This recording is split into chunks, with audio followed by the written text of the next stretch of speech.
Here we go. First scene.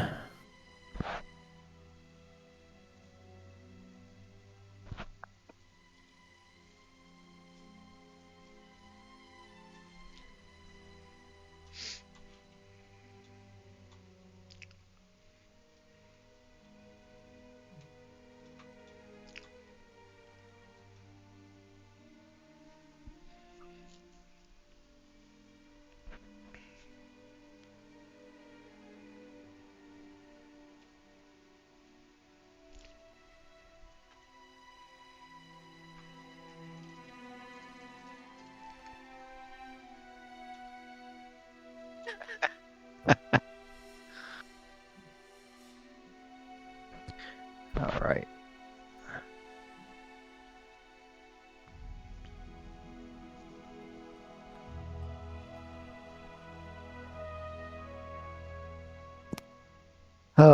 The interface on 13 is a little different. Mm-hmm. Um,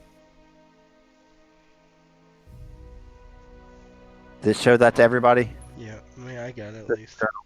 The Yep. journal? Okay. Yep. The rain stopped as abruptly as they had began, leaving the air heavy with dampness. They also left swollen, rushing rivers in the aftermath of the flood, unseen in a generation of men, though the memory of the elves knew otherwise. As the sun climbed to its midday zenith, Halmar River Run worked diligently along the banks of the River Lune. The morning had been spent pulling bodies from the flotsam drifting down from the north, where spring snow melt from the blue mountains had mingled with the rain, likely overwhelming a farm in the monstrous wave of brown and green. The corpses were bloated and broken. Halmar grimaced as he hauled the frail body of a brown-haired girl from the death-strewn water, tangled amid wreckage. After several hours, the men grew weary. Some complained, including Smittich, whose back ached and who saw no further purpose. "My back's hurting, and there's nothing more to do here, boss," he muttered, wiping his brow. He only had a few teeth, and those were rotten. "Ain't no more living folk among this mess. Them poor farmers, they should have known better than to build on a floodplain." The foreman, a tall, dark, stern man named Eldrin, replied, "Your mouth never stops, Smittich. Yet your duty is not to yourself, but to those who perished." He paused, glowering down at the shorter man from his great height. "So that you may eat the food they grew." He turned to the rushing, churning water, still thick with drowned trees and upstream debris. "Something tells me our work here is not done. Keep searching the banks and watch the river. I hear distressed voices on the wind." And as the camera pans down, you see one of the other foremen at work, possibly, or I don't know if he's a worker. You can role play how you want. As the remnants of this logging camp that has been flooded, or at least the more proximal portions to the bank, have just been washed away, and all this flotsam and jetsam has come down the river along with bodies occasionally, and that's what you've pulled from the wreckage. If you glance up to the bank, Halmar, there is a few survivors that are huddled in a logging tent, shivering with blankets wrapped around their body. Halmar looks at the girl intently for a while after pulling her out of the water. His face is dour, as it usually is, but there's a small scowl on his face as he looks down upon the dead. He shakes his head slightly, bends down, and pushes her eyelids closed gently, lifts her body up, and slowly walks it over to a pile, or not a pile, but a row of similar bodies, and lays it down aside. An old, weathered man whose time was short in this world regardless, and the girl whose many years were ahead of her. He looks around and looks to the foreman. Question. Can I hear anything? He said he heard voices on the wind. Did I hear anything? Said he heard. Yes, he heard voices on the wind. Did I hear those voices as well, or just hear him Uh, say it? you did not. No. Hmm. He slowly approaches, laying down his pole that he's been using to kind of prop up debris and push it away and whatnot. He says, did you hear something? Heard you say you heard something. If there's people out there, I'd go help. Go find them. I know these waters. I know these banks. I know these trees.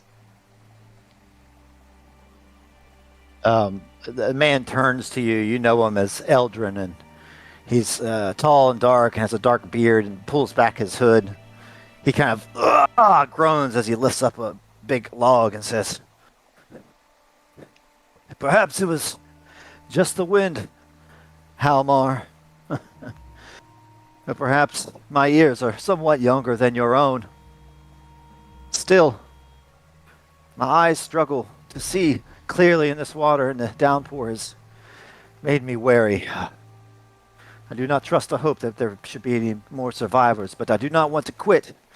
I am not a man such as he," and he kind of looks over towards Smittich, who's a little bit downstream and just smirking, and he's not really doing much. He's kicking stones around on the beach. A man's character is all he has in the end. I'll go look around if you don't mind. See what I can see. If there's someone out there, I'll find him. If not, I'll be back. Help you with this until the end. You know where to find me, my good man. You're a good worker. After this, we're going to have to sit down amongst the bottles of the good stuff, as they say in town. Tell me how you lost the, kind of looks down at your left hand. He just shrugs and, as you will. Doesn't seem too interested in that, but with that, he doesn't say anything more. He's not a man of many words, typically. He pushes the pole into the ground and kind of pushes himself forward up off the riverbank onto the ground above, where his axe sits embedded in a tree. He grabs it roughly, throws it over his shoulder, and begins walking upstream where everything is flowing from, trying to keep his ears open and his eyes open and his ears attent to what he might hear. Give me a scan check there. First check of the campaign. Scan, oh boy. That is not my wheelhouse. Any modifiers? Nope.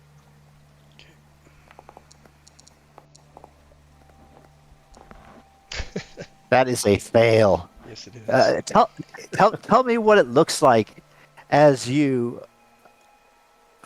trip and fall face forward, crashing against the ground as you kind of hear these voices on the wind, and you smack your head on something that's sharp and very hard. As you put yourself up, you notice blood coming out of your eye, and there's a faint glow down beneath this, a bunch of wooden debris mingled with greasy flotsam. He's keeping his eyes open too much ahead of himself, and there's a tangled bit of brush beneath him, and he trips over his own feet, which is fairly unusual. He's for his size, he's quite agile, and he comes down hard and smacks his head on something.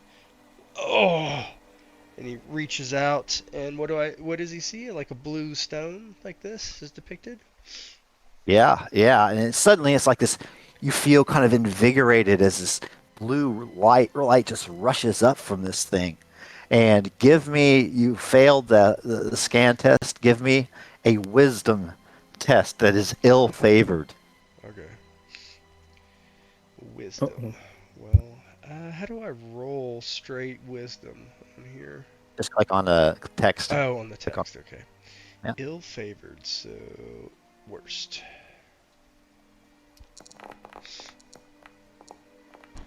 Well, they're the same, and they're both horrible.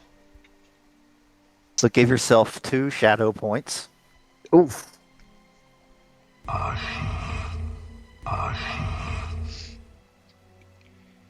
Okay. And your mind is suddenly filled with what looks like a giant mountain backlit by flashing lightning as red plumes of lava run down quickly from the mountain. You hear the screaming of people running, "Help! Help! I'm burning!" And your mind is filled with burning, and that morphs into something terrible from your past. You can reveal as much about it as you would like. And if you'd like to keep it to yourself, that's fine. But describe to me how this takes you. As he's holding the item, the rock, he has this fit of remembering his past some years ago, a terrible thing that happened in his former days. For a moment, he's on the outside. He looks completely inert, almost. No expression on his face. No movement in his body. His eyes don't blink. He doesn't even appear to breathe for just a split second or two. And then suddenly, in his head, this is all going so very, very fast. It's taking a long time. I mean, it's actually, he's remembering a lot of what happened in this brief period of time. It's like time's out of sync a bit. And when he does come to, he looks at the rock and just throws it to the ground angrily. And he curses and grabs his axe and stares down at it, thinking about like hitting it with his axe. Oh there, man. You hear Eldrin's voice over your right shoulder, and you hear the sound of wet boot steps as he approaches on your right. How fare you? Another survivor? And what was that dazzle? He just points at it with his axe head. Whatever that is, ill-omened, ill-gotten. Would stay away from it. Don't know what it is. Eldrin takes a few steps forward, and as he does so, that the blue light just kind of illuminates his face from below, and he looks at it, and indeed he doesn't touch it at first, at least, but takes a stick and pokes it. As it shifts, he can see some of the light, and it seems that writing kind of flickers across it, some sort of beautiful appearing script.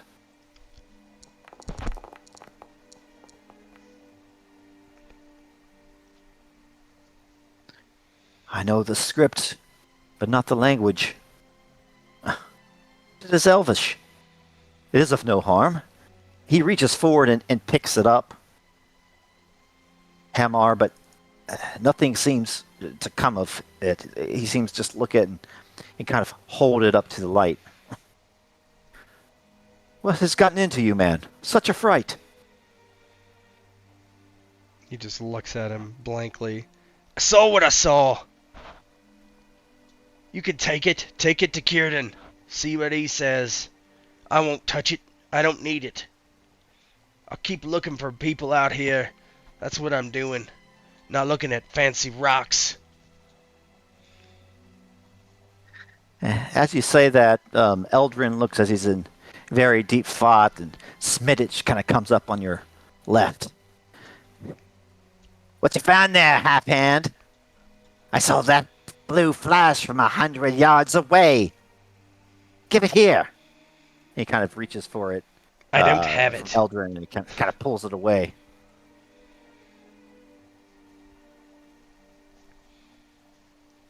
Take it to Kierdan, you say. If someone knows about it, it'll be him, not us. idea. I could use some help along the way, however. I'll head back to the Havens. My cottage is outside. It's on my way home, if you will. But first we should keep looking. Till our work's done here. Just keep it away, out of sight and in your pockets. And keep it away from this miscreant. Looks at the other guy, Smittich. Give me an awareness roll. Yeah, Okay. give me an awareness, just straight up. Oh my god.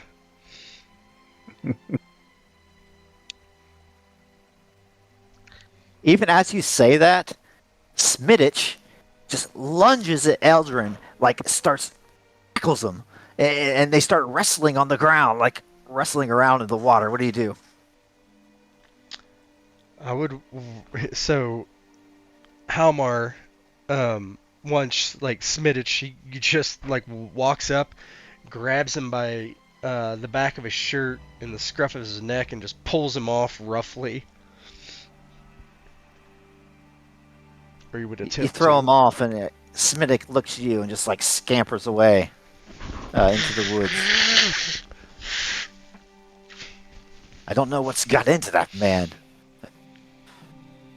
Rumor is he was pressed into service by a sentence passed up North River, but he's never shown violence. I say let him go. He's a hindrance. Does no good to us. Just a problem. Let him go. Hopefully he'll go far Edwin. away. I suppose so. Very well. Well, the light shall be fading soon. I'll gather my things. For to make the havens by nightfall, we should be on our way. Are we done here then? You think that's all? He kind of looks upriver, and his eyes narrow a bit. And then he kind of nods somberly. Indeed. I do not think we will find anyone else to help today. Bo, are there others with us besides us three? Yeah, it's like the folks in a bunch of logging camp, Yeah. and they're still like going through debris and stuff like that. I But a lot of don't them, want to like, belabor the point, but are somebody else taking the? Well, here I just roleplay it.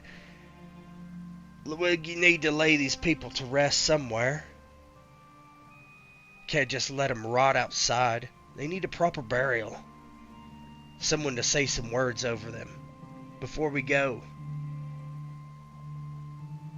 Unless someone else is better equipped to do that, then that's fine, but I'll mend a hoe and a shovel to dig if we have to.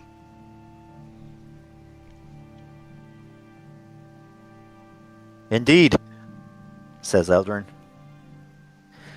Your face does not match your heart, old man. Is there a soft center in there that I don't detect?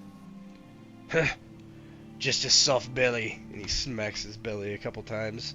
And amazing, it's not really very soft. You know, he's like one of those fat, muscular guys, kind of. Yeah. For that, I'm gonna give you inspiration on your next check, just for that bit of role play there.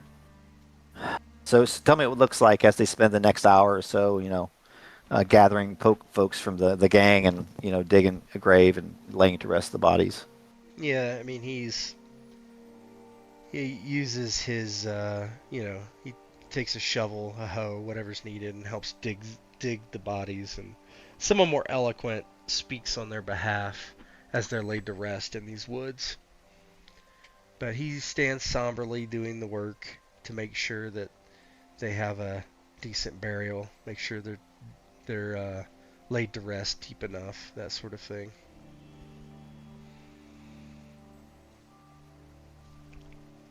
And as that happens, the scene fades.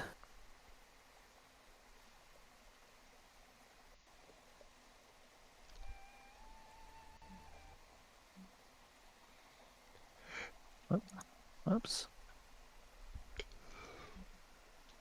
Play.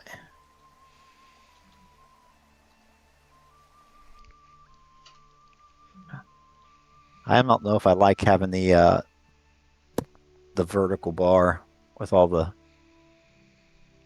You probably can change it. scenes on it and stuff in version 13.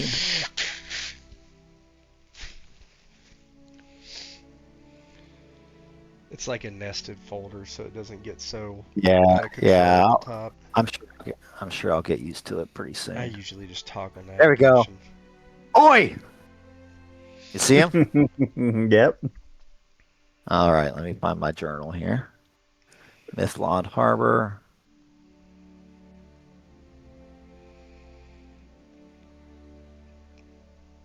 Show players. There we go. The wind whipped at Arundel's hair as he stood on the dock of Mithlond Harbor. His keen, bright eyes scanned the Gulf of Lune. The rain had fallen for days and only recently stopped, yet gusts persisted, churning the water into whitecaps and restless waves. Rumors spoke of flooding along the River Lune, no doubt worsened by the spring snowmelt. Amid the hustling harbor, its usually crisp waters now clouded by the storm, Arundel waited as a late shipment of supplies arrived from Londair, a settlement of men far to the south. "I apologize, Lord Elf," said a portly man with red cheeks as he disembarked from a long, broad boat. "We were delayed by the weather. But the vintages don't spoil, and the apples from our orchards will keep for another month yet." Before Arundel could reply, he spotted a sturdy dwarf emerging from the northern road that followed the River Lune into Mithlond. Finor was wet and mud-spattered from travel and recent rain. Though often a lone wanderer, he remained a welcome sight, even in an elvish haven like Mithlond. For the news he carried, whether good or ill, was always important and never to be dismissed.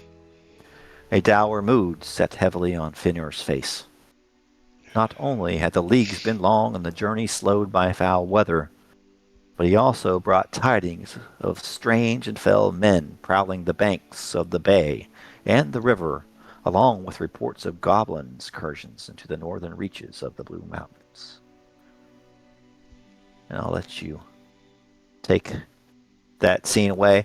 Before I'll let you role play your way in, but before you give your appearance, Finner, I want you to do a travel roll. Okay. See how fresh you are from the road.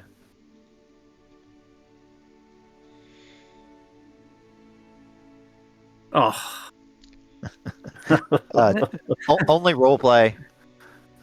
Only role play effect, but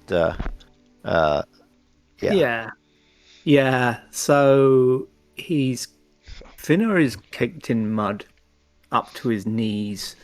Probably a little higher, actually, being a dwarf. And it's spattered higher than that and kind of dried on. He looks tired because when you've been wading through mud that deep, it's just really exhausting. So, yeah, between that and the fact that he's got bad news, he's not looking very happy, let's just say.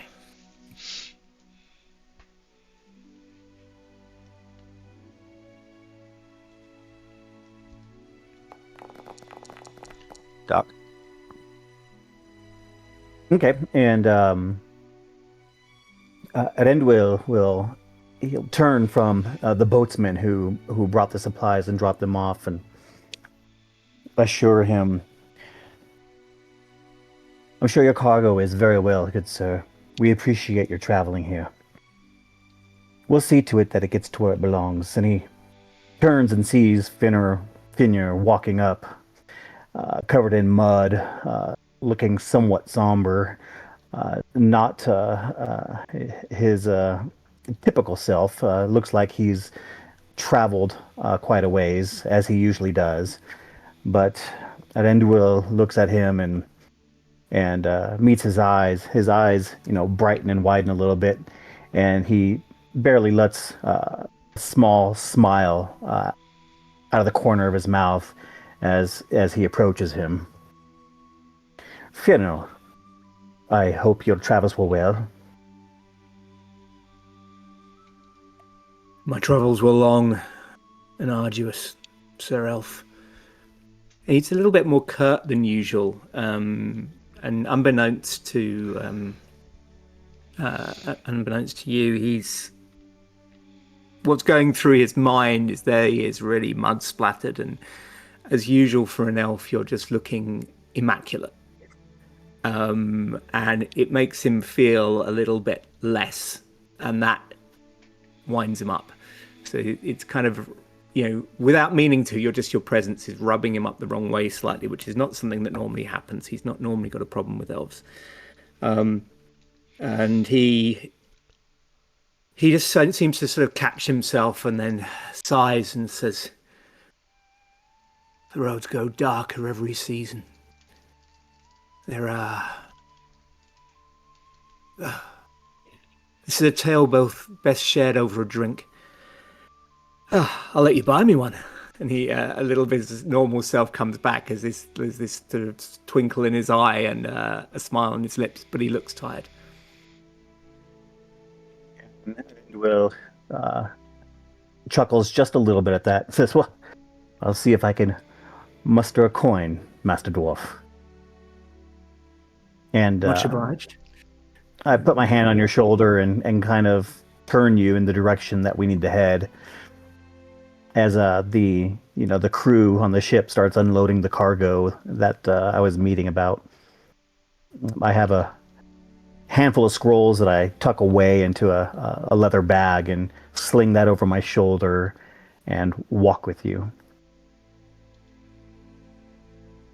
So, what direction are you coming from this time? Oh, sorry.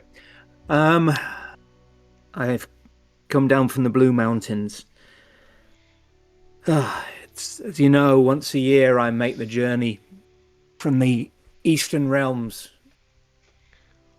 right through the mountains and to my kin here. It's a long journey and growing harder every year. And what news do you bring us from the Blue Mountains? And he kind of waits a little bit until you're a little bit clearer of people, and says, "I spend my life on the road, as you know, and after a while you develop an instinct. You know what's normal. You know what to expect.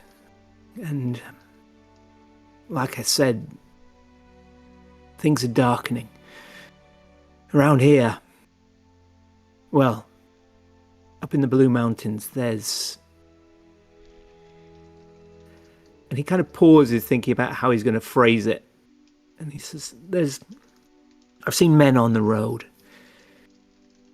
And I bump into many a traveller. The roads may be sparsely travelled these days, but you still bump into enough over the days and weeks and months even. And you get to know how people react. There are those that want to talk. There are those that might be trouble. There are those that just want to mind their own business. And there are those that, well, there are those that are up to something. And these men were in the latter category. As soon as they saw me, melted away. They seemed to be searching for something. Something, someone, I don't know. But whatever they were up to, they were up to no good. I'll bet my beard on it. And the fact I saw more than one group of them means there's something organised. They also had an aspect to them, an ill-favoured look, as you might say. I felt it was news worth bringing, particularly combined with the fact that, and he kind of looks around again and drops his voice, seeing goblins in the northern reaches of the mountains. Raids are becoming more common, more incursions, more bold, more organized, I'd say. And Altogether, we'll, there's a feeling of a growing threat. yeah, and Will raises his eyebrow when he says that and turns to you. Goblins. Well, I thought their numbers had been thinning. That's disconcerting to hear. Aye. Maybe the two things aren't connected, but last year I didn't see either of them. The goblins' numbers had, well, perhaps they were up a little, but they've been low ever since the great battle. But now, the damn things breed fast anyway. But either their numbers have recovered or something is making them bold. And these men, they're up to something. Overall, I felt it was news worth bringing. It's definitely worthy news, and we should all be aware of. And we appreciate you taking the time and the effort and the energy to travel the way you do. I dream of that someday. Maybe one day I will. But for now, we'll rely on your eyes, your ears, and any goblins and men of ill intent. Well, we're lucky to have Master Dwarf like you out there to contend with them. Thank you, your words are kind. You are always welcome to travel with me. I cannot guarantee you entrance to the halls of my people, but I can guarantee you that I will find you many a warm bed on the road. And you will find some tales to take back with you to hear. Well, maybe the blessing one day. And the curse of this place is that nothing changes. That is, you're correct, is the blessing and the curse of this place. I might be rooted here, but my heart is forever wandering. And Finnar smiles and puts a hand, reaches up to put a hand on your shoulder and says, well, maybe one day your feet will follow. There's a whole world out there. Yeah, and Narenduil looks out over the bay as he says that and sees the waves that are still kind of crashing from the recent storm. Sees the ships out there. And he just kind of nods wistfully and continues walking along with the dwarf. Well, I must say I need a bath, a drink, and a change of clothes. But I'll take the drink first. After that, I think when I'm looking more respectable, we should find someone for me to bring the news to. Well, yes, of course, Master Dwarf. I think you are correct in your assessment. I would say bath first, but yeah, a drink is warranted.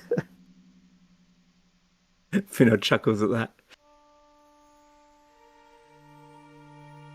Right, and kind of follows him towards a tavern.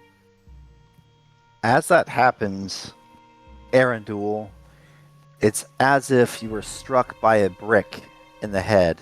Sudden onset of a splitting headache. Your vision blurs. Your vision racks from side to side, and you fall to your knees. A very similar vision to what racked Halmar Halfhand. Although you see a family of elf lords arranged a long, ornate table. They lift a goblet for a toast, and suddenly the windows implode inwards, engulfed in fire and flame. And just as suddenly as the vision starts, it ends. And I want you to give me a wisdom check as well.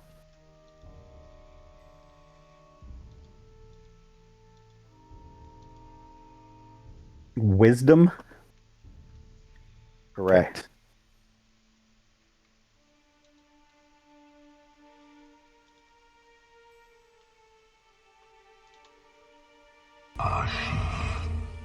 Give yourself 1 point of shadow. Give your and I want you also to do a lore check.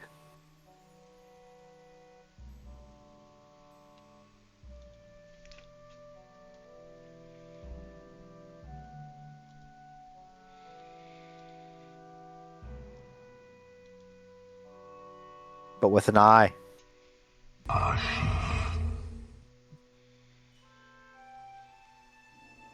You rolled an eye. Oh, you know what? You did not. Sorry. Because that was a favored roll, right? So you got to drop the eye. Oh, yep. Okay. Let me decrease the eye awareness back to 5. So you know what you've witnessed is something called the Dagor Bradalak, or the Battle of Sudden Flame. And what you see is basically spouts of lava flowing forth from Thangorodrim, the ancient fortress of Morgoth, that swept over the plains of Beleriand and just decimated the kingdoms of elves and started all those wars in Beleriand, all those thousands and thousands of years ago. This is the stuff for which you live, although being faced with it and the terror has simply shaken your soul. Yeah, Thunderwill is on his knees, and his hands are on the side of his head, gripping the side of his head, and his eyes are clamped closed, and he's gritting his teeth. And just as the vision starts passing, he's blinking. He puts his hands down on the ground, and he's there almost like he's on all fours, breathing heavily, shaking. I'm sorry, Master Dwarf. And he's starting to, try and get back up on his feet. Finno will. Right. Yeah, he reaches for Finner's arm. Yeah, Finno reaches out and says, "Are you well, Erndwyl? You were taken by a sudden spell of something. What happened?" He brings his hand up to his temples and closes his eyes as if he's still holding his forehead. And he shakes his head just a little bit. I don't understand, Finno. It was a conflagration, flames. I saw my kin around a great table, and then they were taken by a flowing magma flame. It reminded me of the histories, but I can't be sure that's exactly what it was, but that's what I felt deep inside, just as I felt the pain, just as I felt the darkness, the heat even, coming from this vision. I don't know what to make of it. Understanding such things requires a wiser head than mine. Is there none here you can consult? Well, I mean, yes, of course. Probably the same elf you are going to take your information to. If anyone needs to know about an amassing of goblins, it would be him. The shipwright, if anyone can interpret such things, it will be the shipwright. I know none so ancient. And if I've seen something that is important in one way or another, he will also need to know that. It seems we both have important news to give him. Aye, that it does. But I do think I should still have that bath first. I don't know. What do you think? How offended will we be by a dwarf straight off the road, covered in mud and sweat? He actually looks a bit self-conscious. Yeah, and Tarandul looks at you and looks you kind of up and down.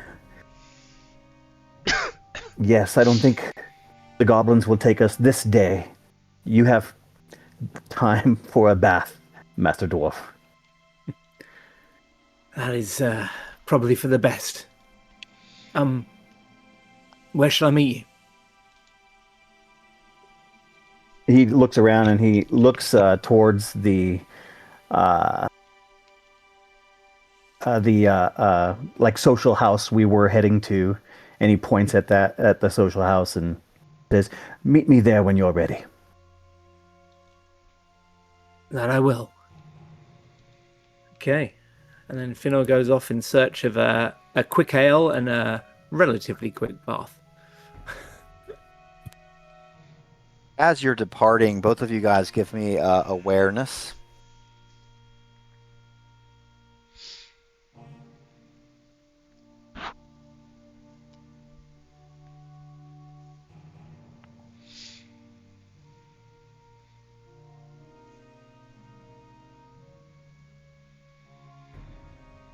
Yeah, this makes sense. Finor, you start walking towards, where you're going to get cleaned up and grab a drink, and you don't notice anything until up on the terraces you notice a bunch of elves kind of standing at their windows, kind of pointing to the northeast. But Arundel, you almost sense it before anyone else as you kind of walk along this causeway here. Far to the north, you see this blue, brilliant light kind of start and bloom towards the top of these fir trees here, and then just arc, shoots straight up into the sky. And it does it for 20, 30 seconds before, and you can hear all the elves kind of up on their terraces as they kind of like murmur to themselves, and it goes away. And even as you look up onto the citadel, you even see a large, tall, stern figure with a beard atop the citadel, looking into the distance. Just like that kind of the green flame that came up from Minas Morgul, that type of.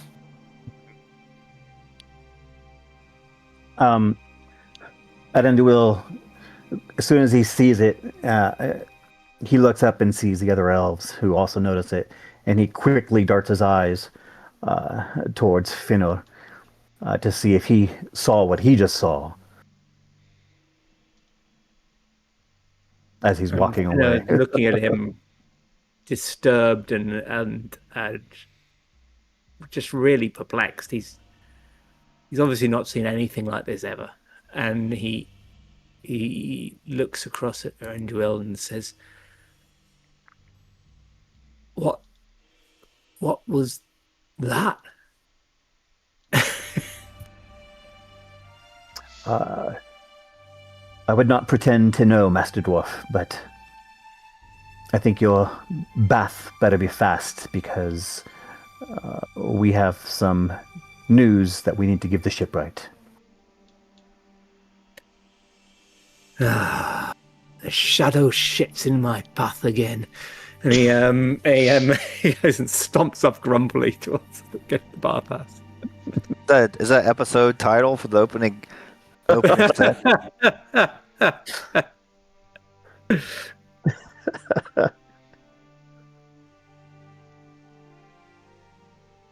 So we switch the scene.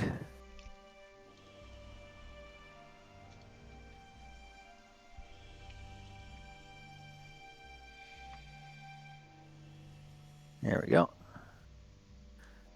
Way in. Just a little role play of what it looks like as the sun is starting to set down over the Gulf of Lune.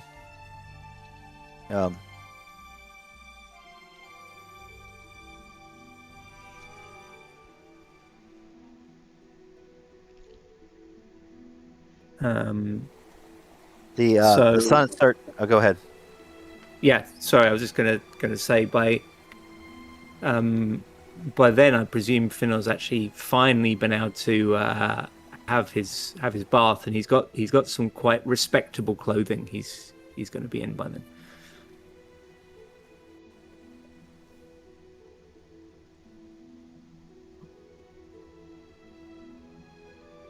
What about Arundel? Yeah, I'm sure Finneil would have met him after, he had cleaned up and changed. So I'm assuming, sitting at the what Aranduil calls a social house instead of a tavern,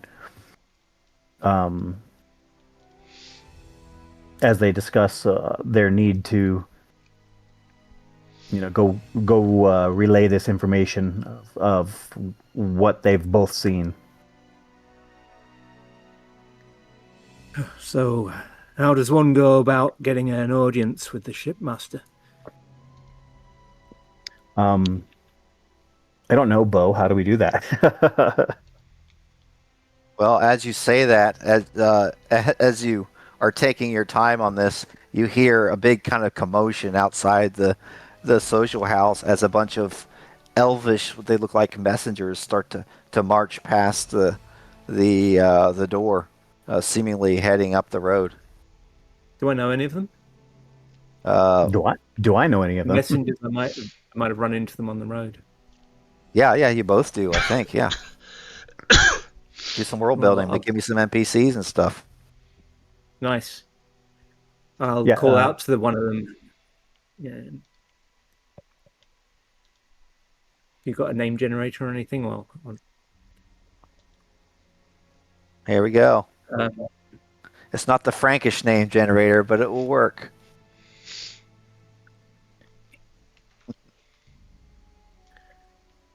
It's no Dream Wolf. It's no Dream Wolf. I didn't see anything. Is there? Halathon. Halloothon. So Finno calls out, "Ho, Halathon!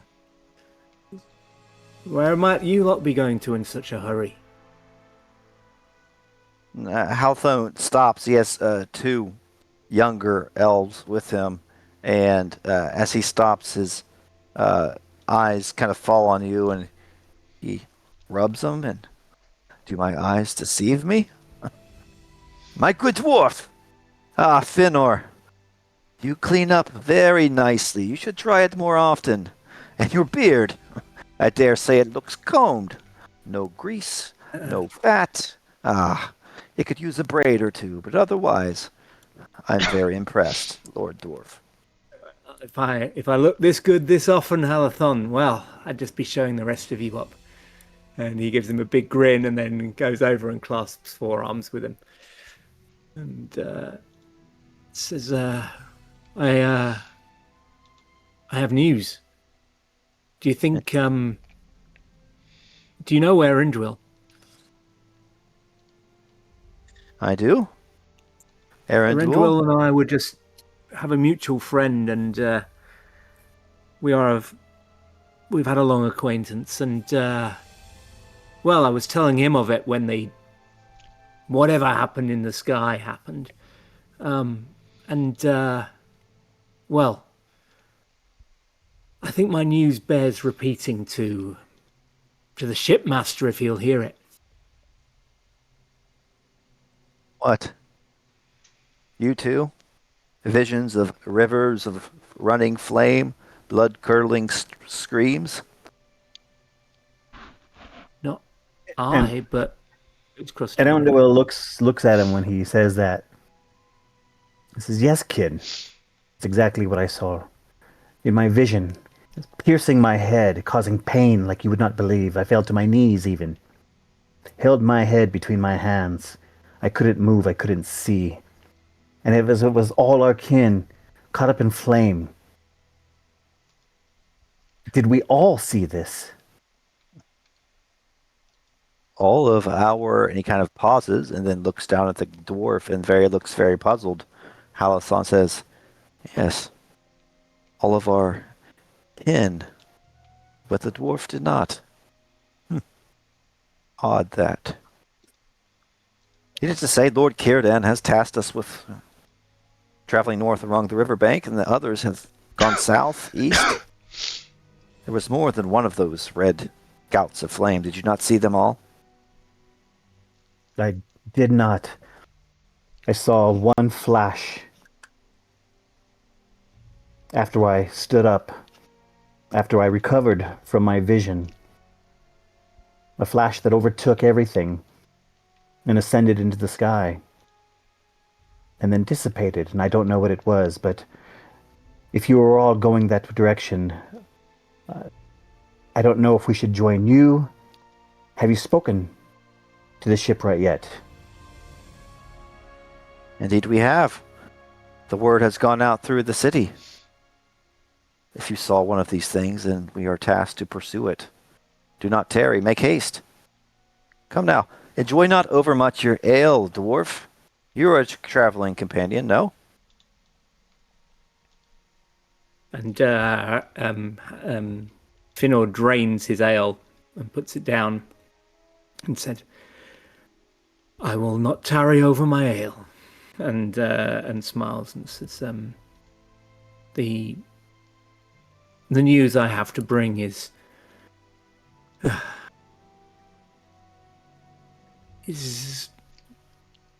well, I think it forebodes ill." You could tell he was pausing, thinking about how best to phrase it, because he doesn't want to either over or understate it. I would be more than glad to hear your tales, dwarf. But they are tales that must be told while our feet journey north. And we will journey with you. And he looks at Erenduel and says, "Are those feet ready to become unrooted yet, my friend?" And Erenduel looks down at the dwarf. Yes, I think I am most ready for this. A real adventure. Well, I'll try not to get too excited over this, but I think I'm ready to leave this haven and travel the banks. Let's see what we can get into. And Finor looks across at him and nods approvingly with a slight smile.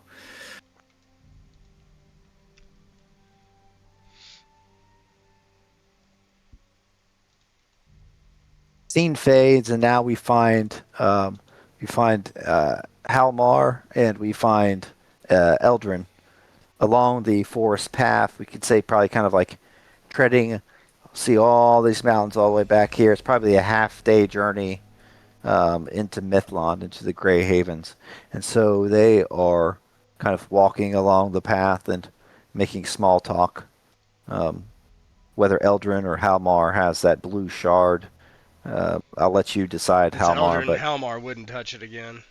Yes, it's like really packed away in Eldrin's pack and very, very secure on him. And I want you to kind of tell me how that looks like, and we can role play for a minute. Halmar walks in silence for the most part, unless he is engaged in conversation by Eldrin. He is still reeling from what he saw. He does a pretty good job most of the time of pushing down his memories of what happened, what he remembers, and which is not much, especially of that incident, like in the town itself. And so he is shook by this, although he doesn't really show it outwardly that much. He just stays to himself and doesn't speak unless spoken to, really. And is very curt in his replies.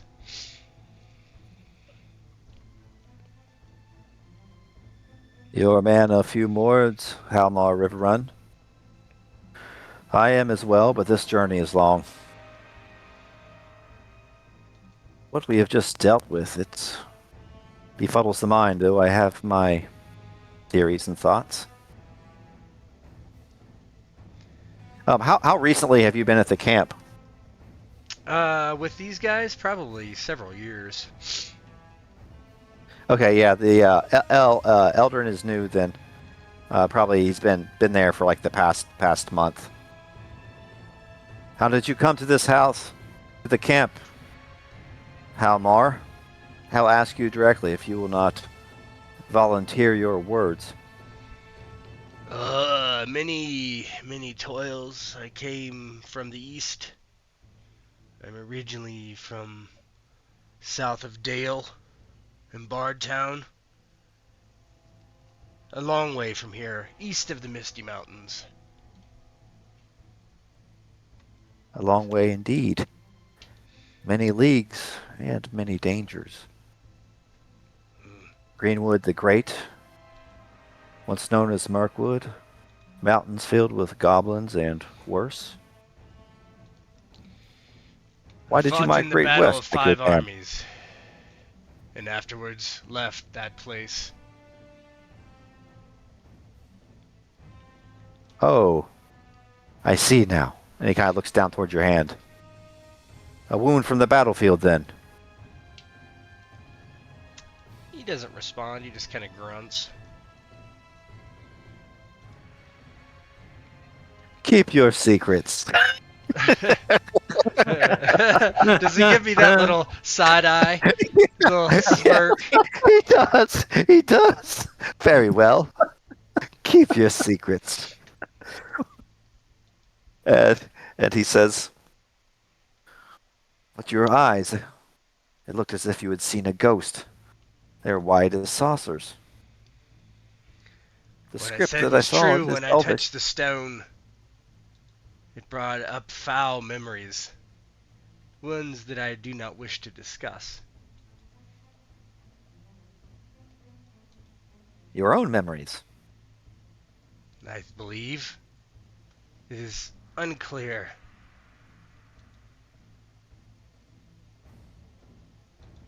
I see. I do not believe it is only Círdan the shipwright that will be interested in this, but the lord of my people, my captain, he bade us return to him with any artifacts. After Lord Círdan has examined this, I think I would ask his permission to travel with this. The lord of your people? Yes. Would I know anything about rangers? You can give me a lore check. Okay. Let me open my guy.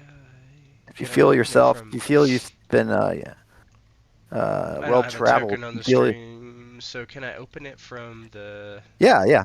The bar, that little community bar. Yeah, Yep. I'm clicking it. It's not doing anything. Oh, I wonder if only I can do it. That's okay. I just opened my sheet.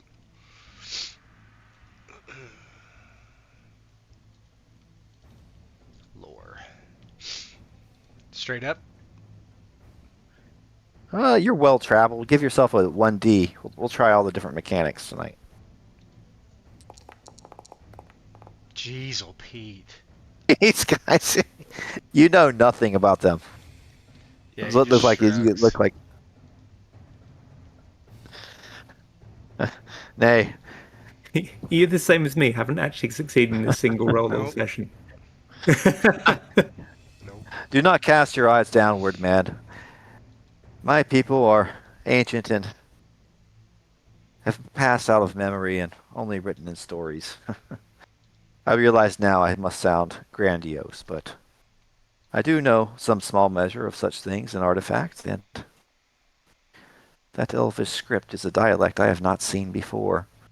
Not of this age, even. Do you know of the ages of... I blather. The leagues are long and my mouth shall rest. He just kind of grunts. I'm well traveled, but not well read. My lord. He kind of chuckles. But you're welcome to keep it. I do not want that thing. Would not touch it again if I was commanded to by the king, if one existed.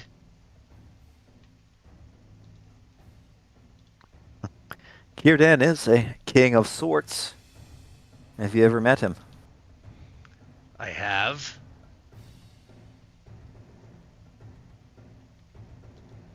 And as you get closer and closer, he just becomes more and more silent as you walk through the forest. And well, a similar role play with the elves and Finir as they're like heading towards you guys are clearly going to run into each other. So kind of role play that for me. Finor is actually relaxed a bit as they've gone out on the road. He's he grumbled a little bit about having set out on on a bit more of an overland trip, wearing his best clothes. But he soon calmed down. He seems to really enjoy having the wind in his hair and the fresh sea breeze. But most of all, he seems to enjoy the open skies and just the roads and the being out in the wilds. Even though this is not really the wilds, he's still out in the open. He's enjoying it. And Elendil is also enjoying the walk, being out, being with the dwarf who he doesn't know all that well, but has a little bit of history with, enough to get along and joke with and walk with. And he's looking at the clouds and the remnants of the storm,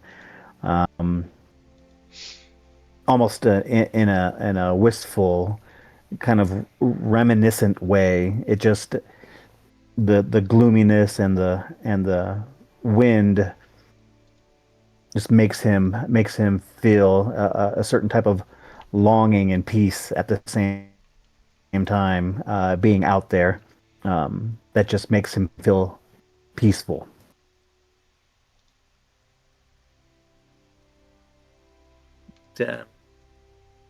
Finor's kind of giving him time to just experience it. Whenever he looks curious or uncertain, he'll be there at his side, sort of pointing stuff out and telling him where the roads lead, and sharing stories of when he was first out and about on the roads. Because for him, it was an even bigger thing, leaving the deep halls of the Iron Hills and heading out into a very different world. And at one point, while we're walking, Elendil sees a bird fly by, and he glances at it and looks at it. Master Dwarf, you were there, the Battle of the Five Armies. Did you see the eagles? Is it true that they were there? Aye, and they were. And I think that moment saved my life. There was me and our mutual friend, Halmar, and we were fighting back to back by that point. Sounds very heroic, but we were just surrounded. And a battle has a flow. It has a press and an ebb and a flow. And suddenly we just, from being on the, a little bit behind the lines, we were on the front lines, then pushed together, despite him being a man and me being a dwarf. And then suddenly the flow was away and we were suddenly surrounded by goblins. Can't explain how it happened, but these things do happen. And we instinctively went back to back to cover each other and fought as best we could. But we would not have survived very long. But it was at that moment, that I heard a little voice in the distance scream, "The eagles are coming." Never found out who that was, but yeah, the eagles were coming. And what a sight they were. Well, yeah. And he kind of like chuckles to himself and starts kind of toying with his beard. Have you ever seen the eagles? I've never seen such a sight since. Is that a common sight for your folk? I have not seen one of the great eagles. It is amazing to me that you're fortunate enough to see more than one, to see them in battle, to have them save your life. I heard even there was a bear. It must have been an amazing sight to behold. I can't say I saw the bear, but I heard something about it. I wasn't sure I believed it, but, well, apparently.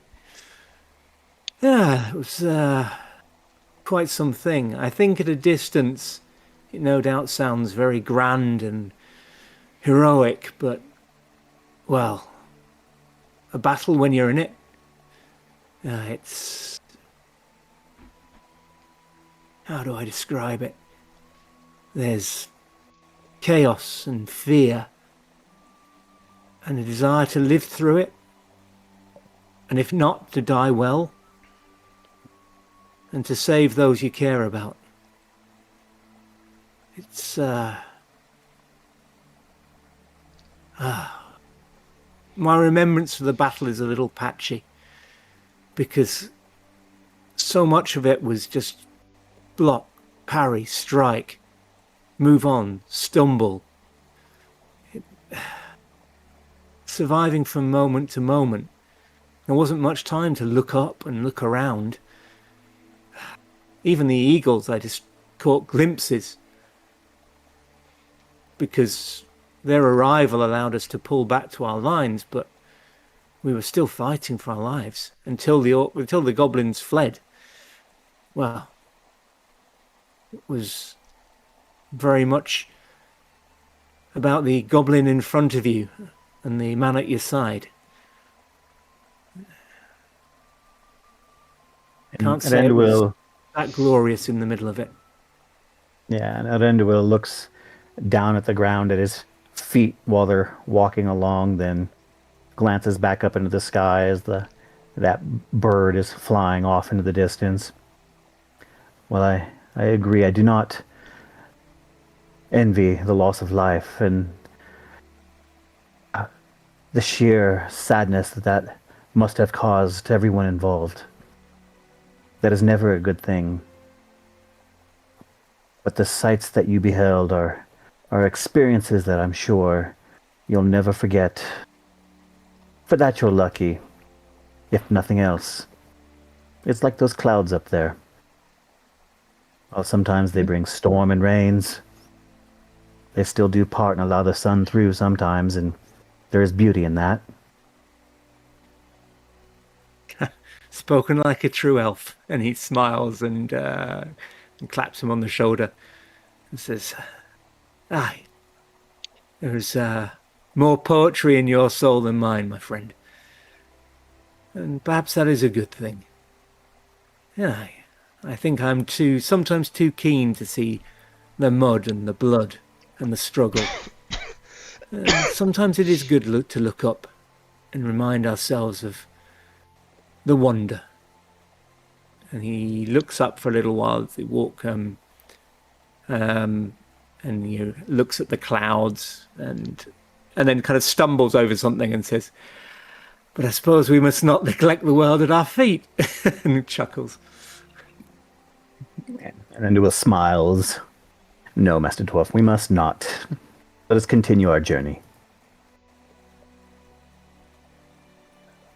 For that excellent role play, we also will have you guys inspired. So both Halmar and Finor and Arendil, next time you spend hope, you get a 2-for-1 deal. Woohoo! Too far.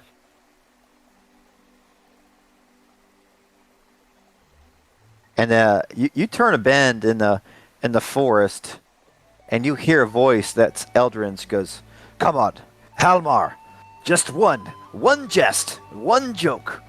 Leave me rolling on the ground with laughter. Leave my ribs aching. One joke, Halmar, tell me." I know no jokes. I do not jest. And as you guys turn the bend, you guys all kind of see each other. Ah, do my eyes deceive me? Have we summoned you with our tale? Halmar, my old friend. Halmar looks down at... Halmar's pretty tall. Eldrin kind of turns to, looks at... Huh? Yeah. Halmar looks down at the dwarf. He's not as tall as the man he's walking with, but he's fairly tall. And he's aged quite significantly, even though it's only been a few years since you've seen him. And you would not expect him to be in this quite this far south, or west. He looks surprised and he says, "Dwarf?" He rubs his eyes. "What are you doing here?" He looks very confused. I could ask you the same thing. This is not your usual logging ground, is it? No, I live here now. He doesn't really expand on that.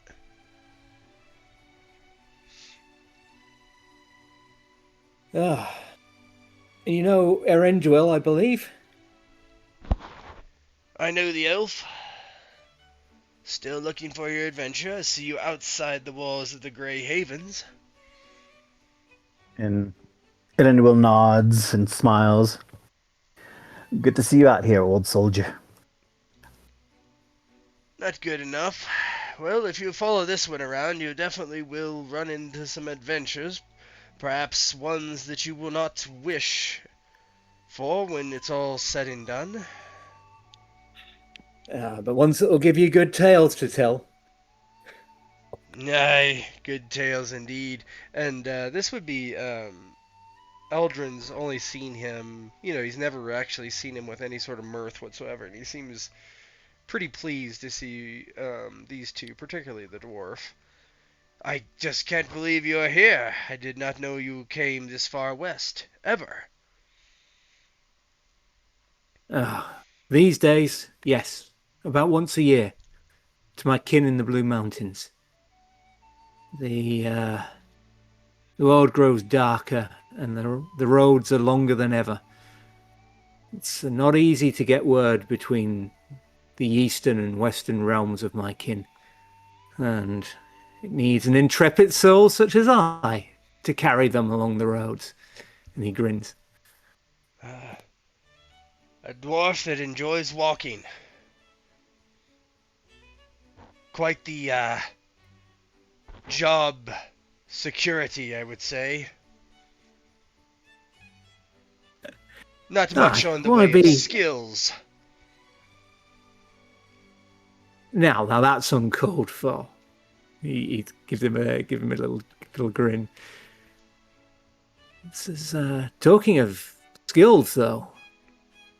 Are you out here making a living? You don't seem to be carrying an axe. Yeah, he's got his axe. I don't think he is he? He does, yeah, he's got it with him. But you notice he's got he wears these, I guess maybe you do notice it, maybe you don't, but he's got these heavy worker gloves on, which is malformed, tied back kind of on the fingers that he's missing. But he says, "Excuse my poor manners, this is Eldrin. Supposedly he's from an old stock of people. He has a lord. Not Círdan, but some other lord, human lord, not that I know of any." Well met. I am Finor, son of Fenrir. He's a dwarf that walks a lot. I completely mispronounced that. I meant to say son of Freren. Well met, Finor. I did not expect to see a master dwarf. And you, Lord Elf? Well met.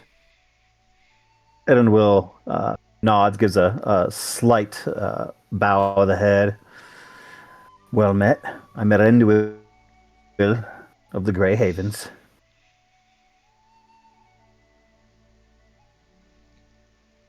This one's helped me clear the river. There's a flood. Fortunately, some people got caught up in it, and we buried the bodies yesterday. There were some survivors.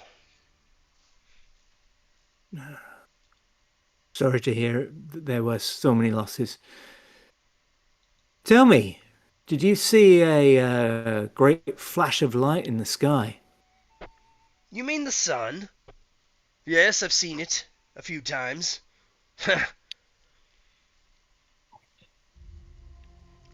No, I meant a great big blue bloody light in the sky.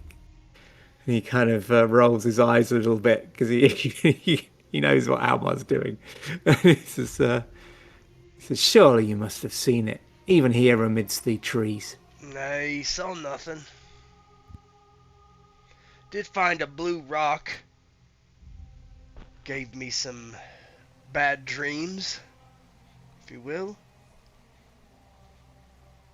Bad Or dreams. shoots a bit to Arendua. Erenwil interjects at that. Bad dreams. What types of dreams did you have here, Halmar? Memories of the past, I think. Memories I've long forgotten. Terrible thing that Memories happened to of the me and past.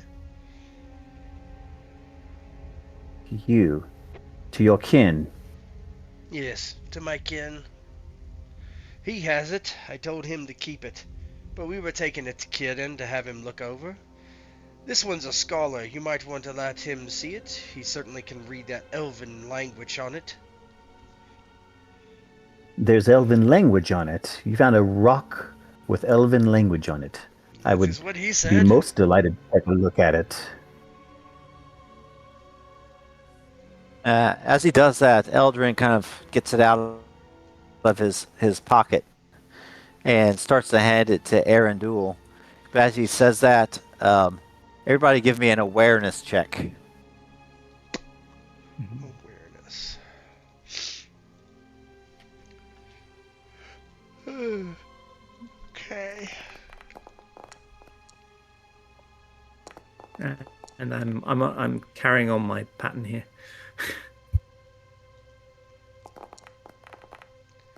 I have never rolled so poorly in a session.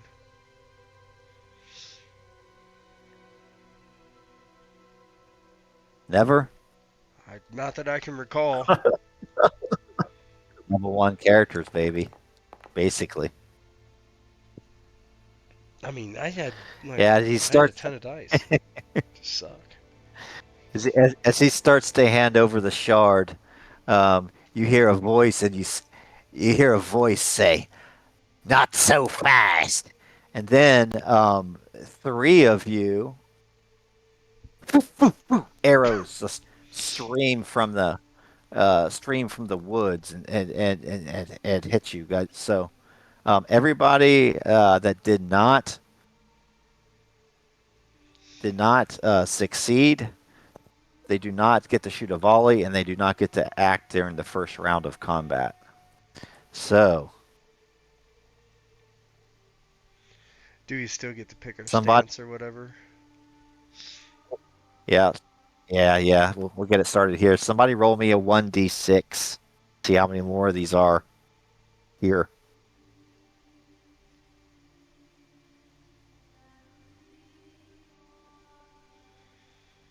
You want me to do it? You want somebody else do it? 3 more.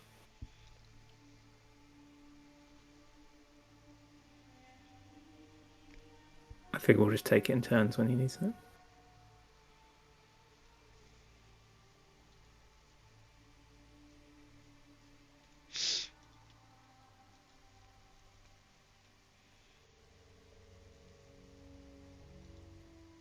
Okay, so let's see if I can start combat.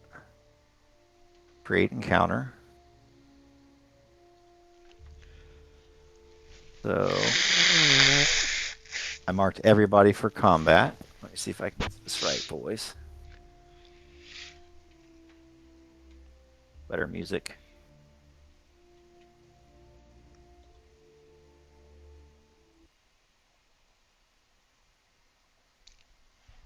Yeah, as I get this set up, you guys can role play what looks like it's like arrows start to fly from the forest.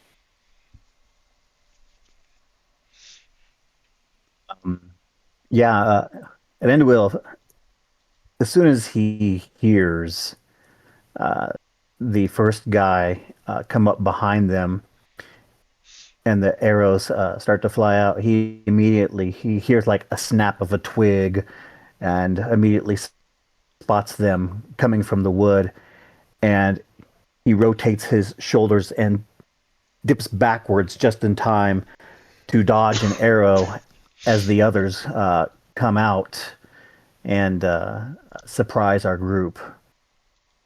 And in that time, Erenduil already has his bow unslung from behind him and ready to fire.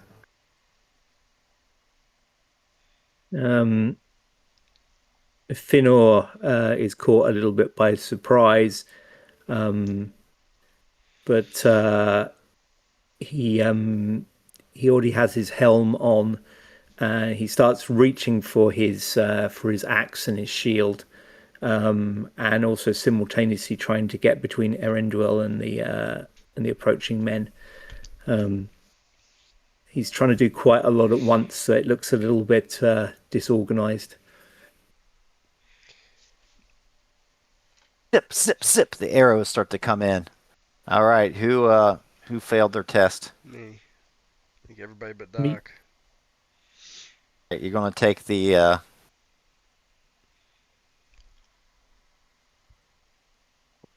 first shot. Let me see here. Target. All right, let's see here. Bow.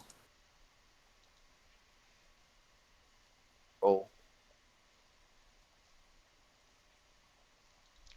Miss. Finner, did you fail? I did, yep.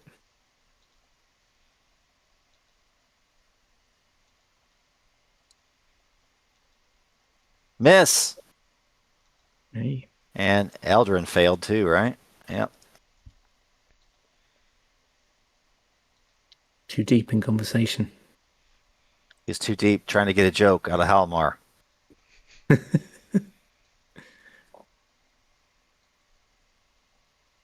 Deals 3 damage.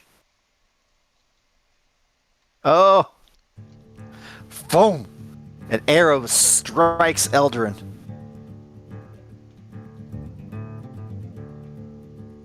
Eldrin needs to make a protection roll. Pierced. Already?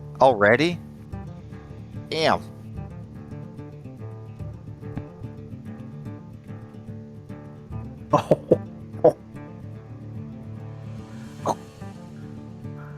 No problem. Let me see if I can deal. I think it lets me deal the damage to him.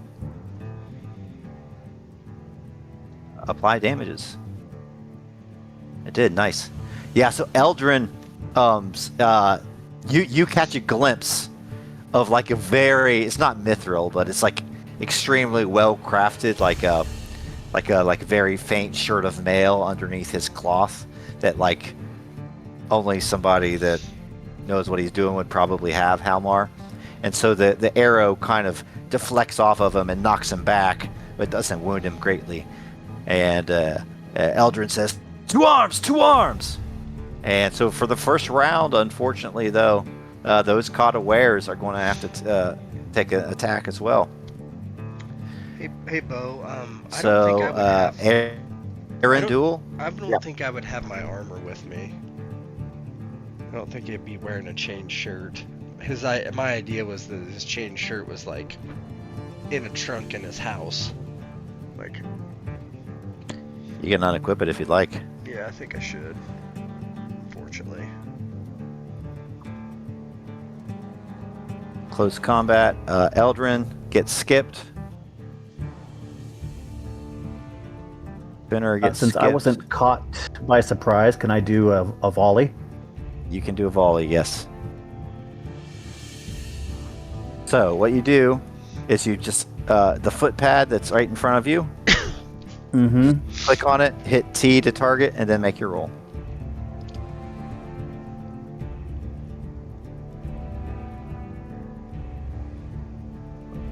And can I use my what was it? Oh, never mind.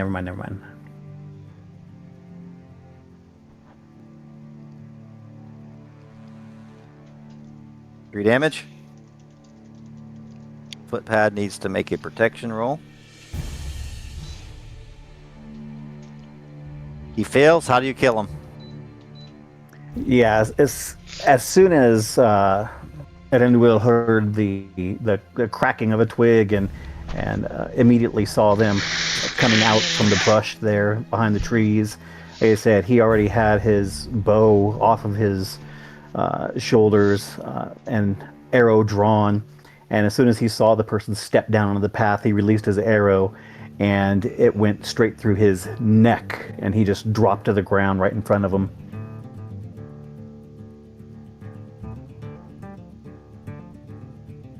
All right, now you enter the first round of close combat.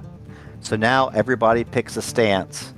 Now for the first round, the people that failed their awareness check, because it's an ambush, you're not going to get to act, but you still need to pick your stance because that determines the target number of the guy attacking you, if that makes sense. So to pick your stance, what you need to do is just right-click on your token, and then on the left, there's a vertical bar starting from top forward. One underneath that's open, and underneath that's defensive and rearward. So everybody just set their stance. So if we set it for defensive right now, are we going to be able to reset it next round? Yep, yes you can. That'd be the smart thing to do. Yeah, I was just thinking that. That would be the smart thing to do. Except for Erendil, if he wants to kind of fall back and pelt people with his bow, Yeah, he can that's set himself exactly himself to rearward. And I'm already set for rearward. Yeah, as soon as he takes that shot of the guy point blank right in front of him, he immediately scans the area and starts taking steps towards the rear, towards the back, away from the incoming group.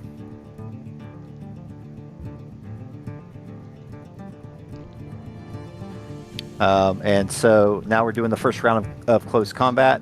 PCs go first. So Erendil, you're the only one that could act, so you get to go again. Yeah, he will go ahead after he drops that guy in front of him. He'll immediately turn to the next one that he saw stepping out, immediately have another arrow drawn and ready, and fire it at him.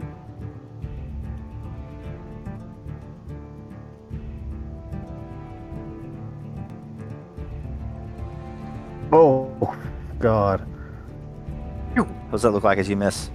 Yeah, it flies, off to his left, misses him and flies into the tree line there. And now the ones that fail to get there are going to get their close attacks on them. So we're going to go clockwise. So Finir first. He just has a cudgel. A cudgel.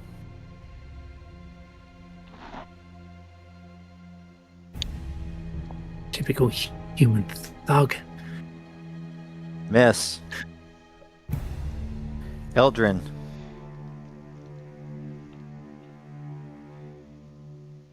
Oh, I'm going to do a heavy blow. Does 5 damage. Okay, I'm going to apply that. And then Halmar. Smittich. I told you I was going to be back, and I am. I need to get some orcs in this game.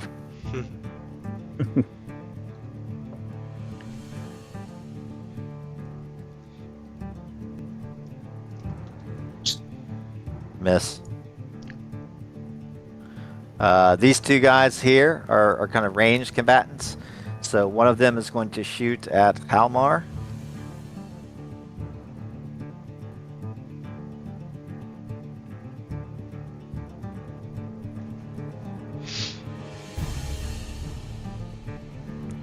Arrow goes over the head. The other one shoots at the elf.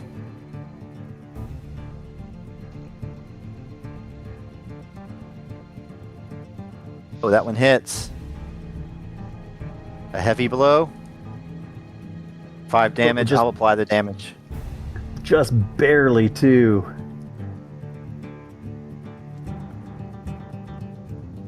Now, we're back at the top, so everybody can reset their stances again.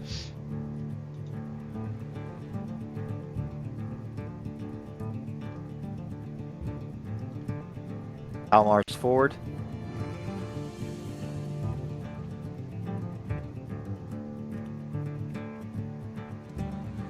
Finnor's forward. Eldrin. Oh, I forgot to change mine last time. I'm gonna do open here. Aaron, do us real word. Okay, Finnor, you're up, buddy. Okay. So, can I have my shield and axe out now? Yeah, Or sure. will that take my action? Cool, thanks. In that No, because case, you get I'm an gonna- action and then you get like a kind of secondary action to wield the stuff would be fine.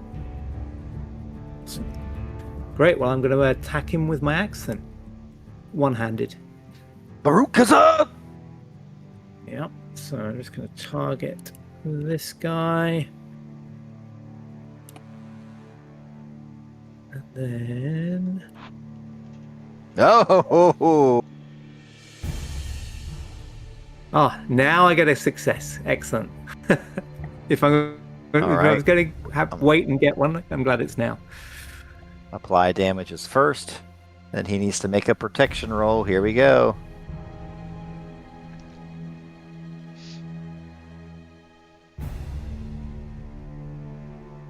Tell me what it looks like as you kill him. Yeah, so this footpad's come rushing in, strikes a very hasty blow with his cudgel, and Finnor just kind of brings up a mailed arm and kind of deflects it to one side, and then pulls out his axe with one hand and starts limbering his shield onto the other. And even before his shield's properly on, he's still shrugging it on. He kind of just knocks the man's cudgel aside, and with that shield that's kind of half on his arm, and then just strikes him in the center of his chest with the axe, and he just buries the head into the guy's chest, and the guy just coughs blood, falls to his knees, and Finnor just kicks him off the axe and to the ground. Very nice. Halmar, you're up. Okay. I'm gonna attack and see what happens. Hope it. Why? How much hope do we have? Oh. You have. Yeah. How I much think do there's have little to hope spend? remaining in these So, rounds. But you have. remind me how hope four works. fellowship. You have 4 fellowship points to spend too, and those refresh at the end of a session, and you can use those during the session to replenish a hope. Okay. Okay. Remind me how You kind of hope have works 4 again? freebies per. So hope just gives you an extra d6 Yeah, on okay, your roll. I'll do that then. So I'm gonna get 2 extra d6. But you're inspired. Remember I said you guys are inspired the first time you use hope, you get to do it 2. Okay. If you're inspired, you get to use 2 hope. It's like a 2-for-1 deal. You spend 1, you get 2 bonus dice. Alright, so that's gonna be 3 bonus dice then, because I'm forward. Well, that should already be all. Yeah.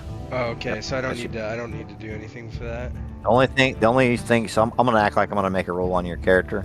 So the only thing you need to do, it is That's your bonus dice. the bonus and penalty. Yeah. Just do the second one over, and since you're in forward stance, the I see forward that. stance dice should already apply. So I should be at 3 then, right? Mm-hmm.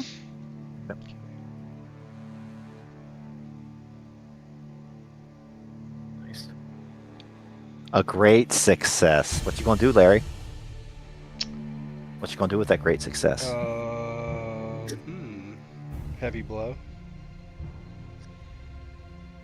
5 extra Oh. damage. That smokes him. Yeah. So Halmir, at first he looks kind of tentative to fight. It's been a long time since he's fought anybody, probably. And Smittich comes up to him and I don't know, what weapon did he have? Midditch? Uh-huh. Smidge had a short sword. So he tries to stab him, and Halmir kind of instinctively brings his axe down and smacks his hand away.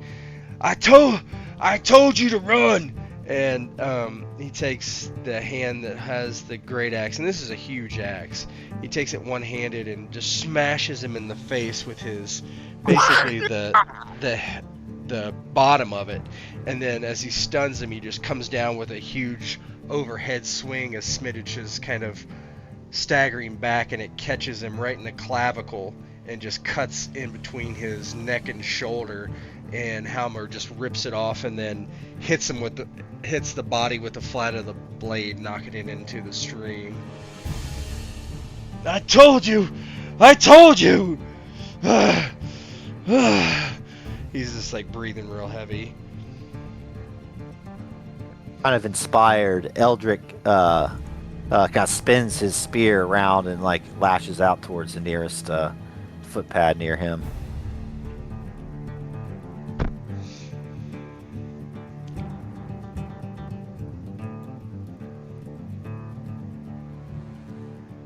Whiffs. Weak ranger. Weak ranger. Arundel, you're up. Yeah,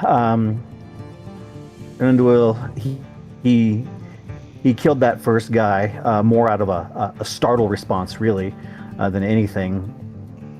Missed the second guy, flew off into the woods, but then he sees these shots coming from across the stream over here, the river, and after watching Halmar drop the guy in front of him, he takes aim, and he's inspired by that shot, by that kill that Halmar made, and aims and takes a shot across the stream.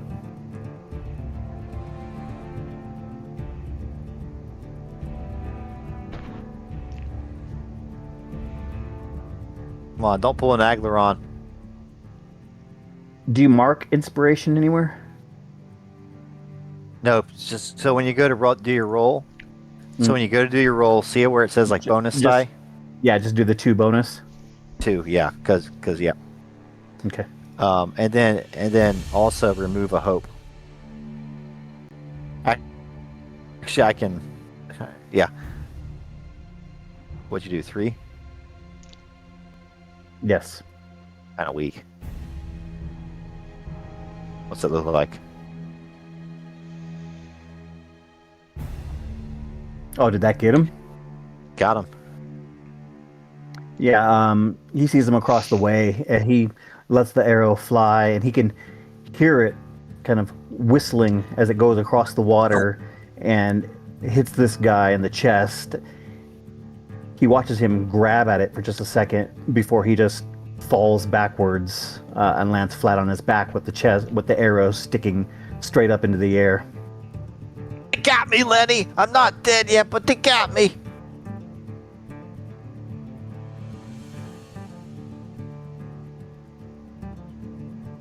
Which one's next? This guy.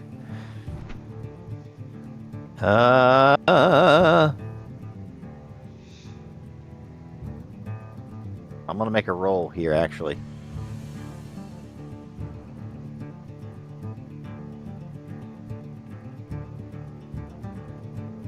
Manual die roll. We're going to do normal. We're going to do 2d6.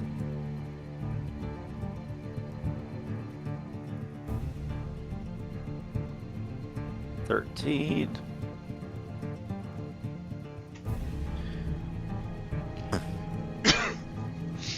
He starts to try to run away.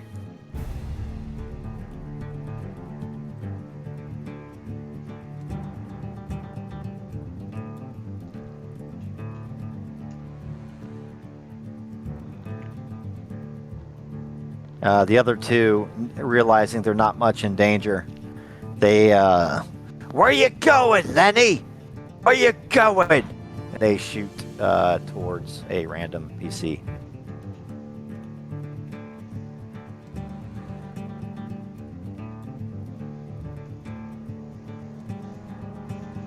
This is a cool GM tool.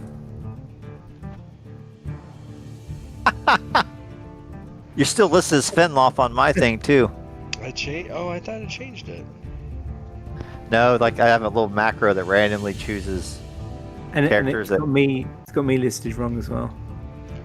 There you go. Yeah, I can probably figure that last time. It's fine. just a changing player. it. It's a player thing. Oh, because the player is assigned to that token. But from I last just- game. when you Okay. All right, this one's going towards you, big boy. Heavy blow. Uh-oh. oof. I don't have any armor on, so it's gonna hit me. Apply the damage. Oh no! Oof. Yeah, I don't have any protection because I don't have any armor on. What's it look like? You need the houses of healing.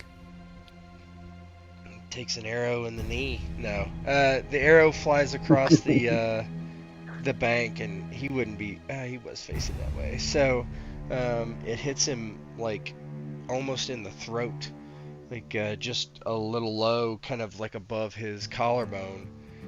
He's grabs it with his. Hits him on the right side, so he grabs it with his left hand, which is only half there, and just rips it out instinctively, and kind of as he does so. You want to make that injury severity roll? I thought I did that. This one?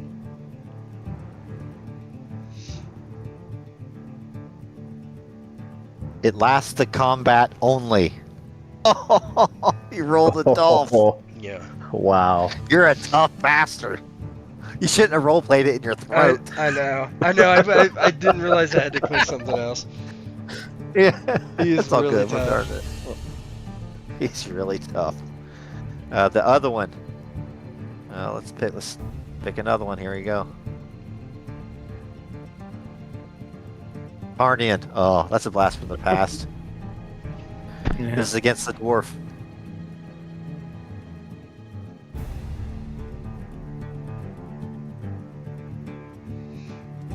Misses. Zip goes over. Back at the top. What are you guys doing? He's running I think off. I would try to get across the. I think I would try to get. He's just kind of in a rage, and he just tries to get across the river. How deep is it? Is it like? You guys want? Are you guys setting your stances again? Oh, I would move forward. Yeah, move forward still. Forward. So Hilmar and Finn you're narratively kind of going at the same time, right? One guy's running away, and then the two guys are across the river still. It's not deep, but you have to make ill-favored athletics to cross it, or you may stumble and fall. So I think my athletics is favored. So, just a normal roll then.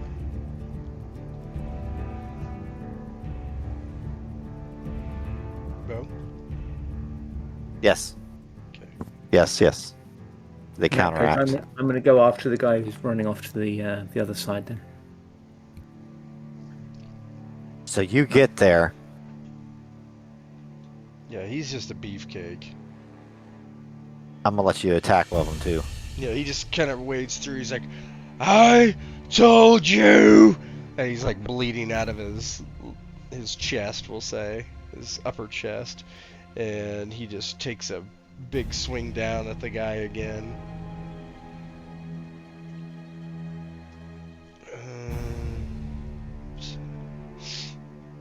Where's my axe?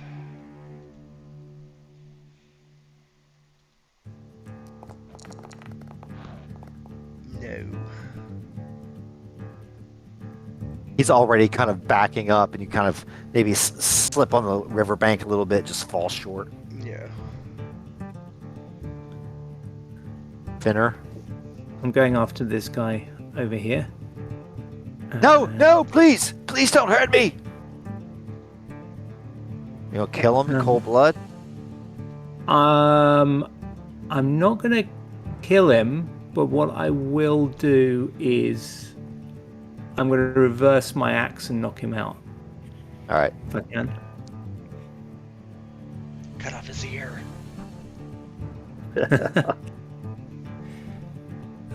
So I guess I'll make an axe attack, but I'll do it with the kind of flat of the axe and just try and knock him out. Yeah, there. That's fine. Let's do this. Roll.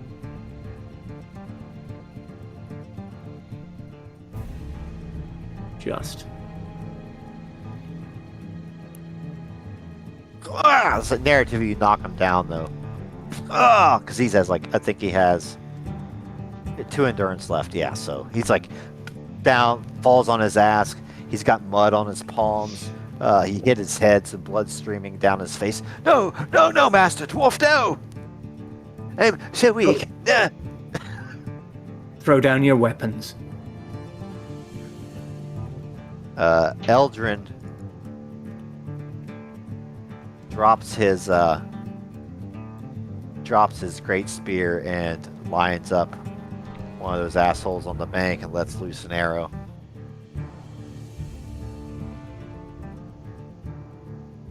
Are you guys okay if I spend a party hope?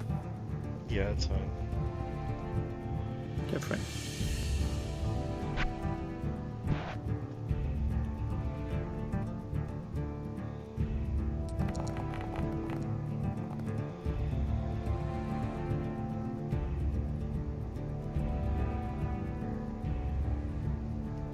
Boom. He gets hit and stumbles back on the bank. Both of them are down, on the ground, basically, in front of Halmar. Arundel, you're up. Yeah.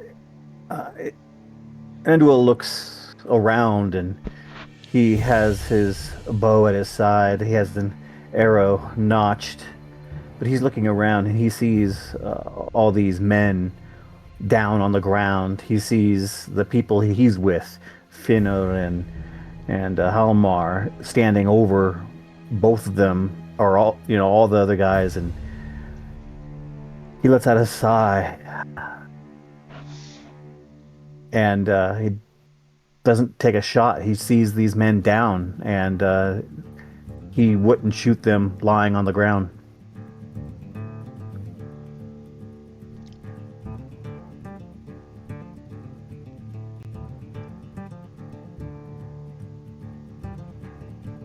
This guy, he tries to get up.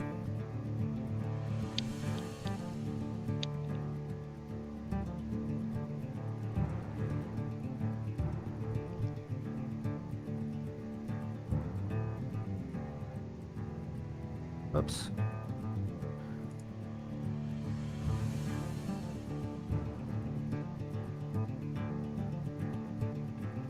Automatic success for him. He actually, because of the eye, he scurries. He scurries off into the bushes.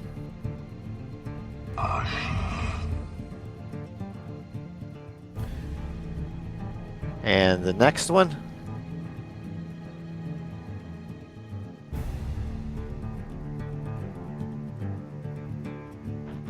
He tries to do the same thing.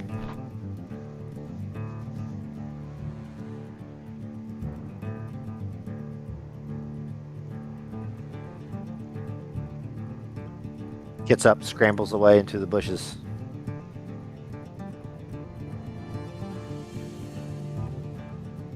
And we'll come out of combat now, as this guy's kind of squirming beneath Finner.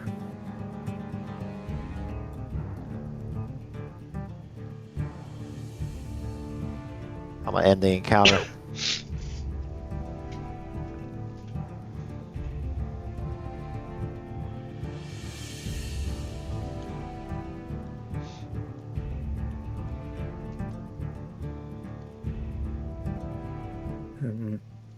And Finor reaches down,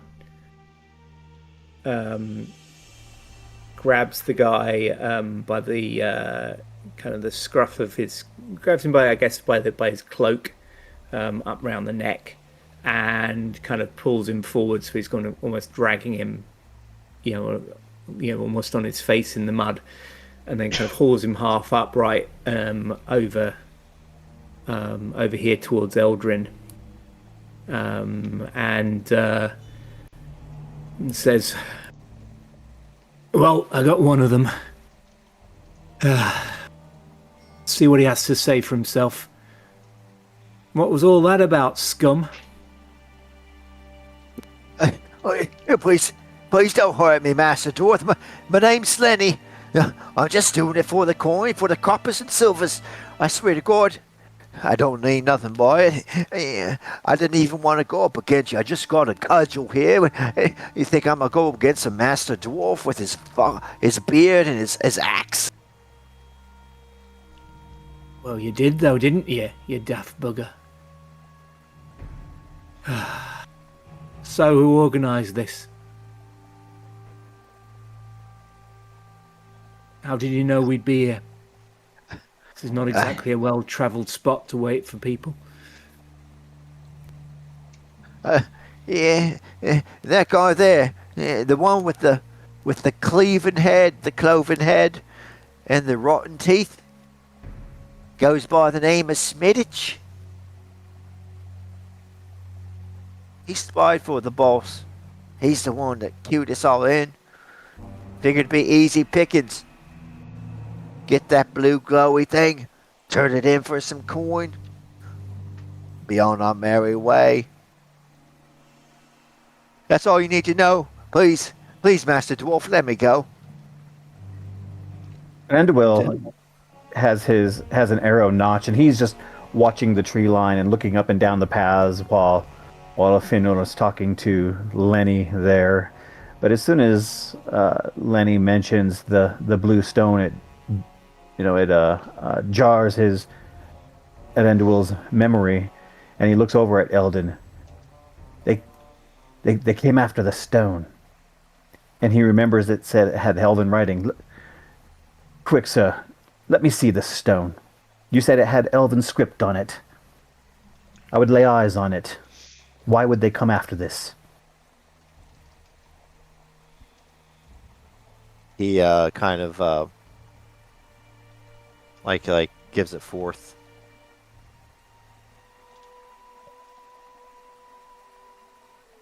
As he does so, it's just like now there's just like this brilliant kind of bright light that shines forth from it. Yeah, Andwell takes it and he's looking at it. The blue light reflecting off of his face, out of his eyes, from off of his eyes, as he turns it around in his hands, continuing to glance over at Lenny. He looks at Eldon and then looks back down at the stone, and he's turning it around in his hands, looking for the script that Eldrin had mentioned. You see the script. Give me a lore. It's difficult though, so it's ill-favored.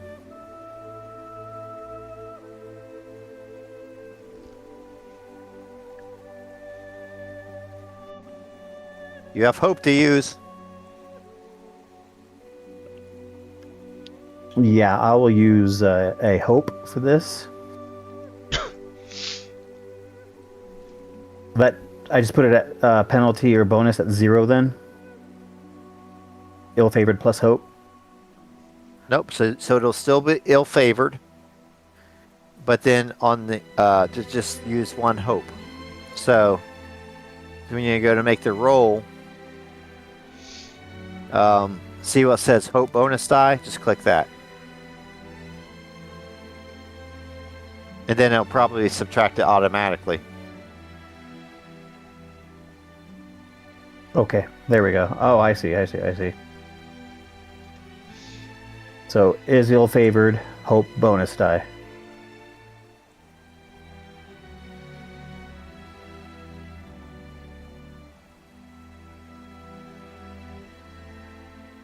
Well, I think you rolled too many die, but it didn't matter. It doesn't matter. So, if you use hope, you just need to click that. You don't need to put the bonus die on there too. Well, here. Let me do that again, because I don't think I did. But let me. What's your baseline hope? Oh, no, what? That's right. It did it right. Oh, okay. Or you clicked it right, rather. Yeah, so as you kind of roll over this shard, this elven scripts come out. And this is in particular right in your wheelhouse. It's a dialect in the histories, in the archives of Mithlond. And you notice that it's from the First Age. And as far as you can make out, it says something about herein lie the memories of the last stand of Himring.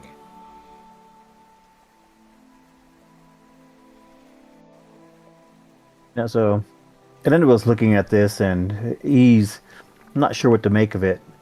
He looks at Lenny. What did your master want with this? I didn't much say. Just said, any baubles, any trinkets, any shards of glass, precious stones, rings, bring it all to him. So you were Said simply there was looking at it as a vessel that went missing. Some sort of vessel that went asunder in that storm that was a brewing. They're all mixed up in it, these guys. But they got more coin than me, for sure.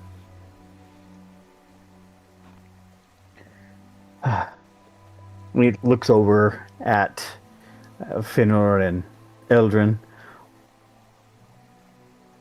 Sir, he looking at Eldrin. Where did you find this stone?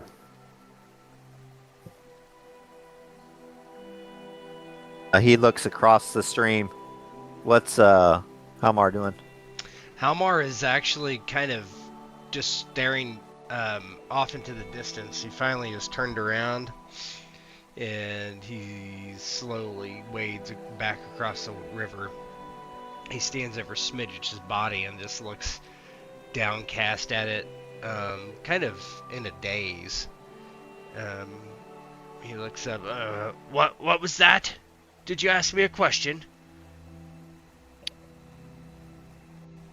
And Elendil raises his voice across the river. Where was this stone found? Oh, found it in the woods. Just back that way a spell.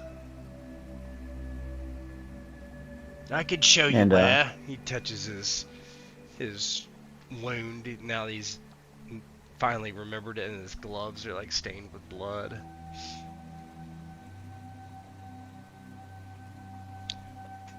And Elendil looks at Finor and Halmar.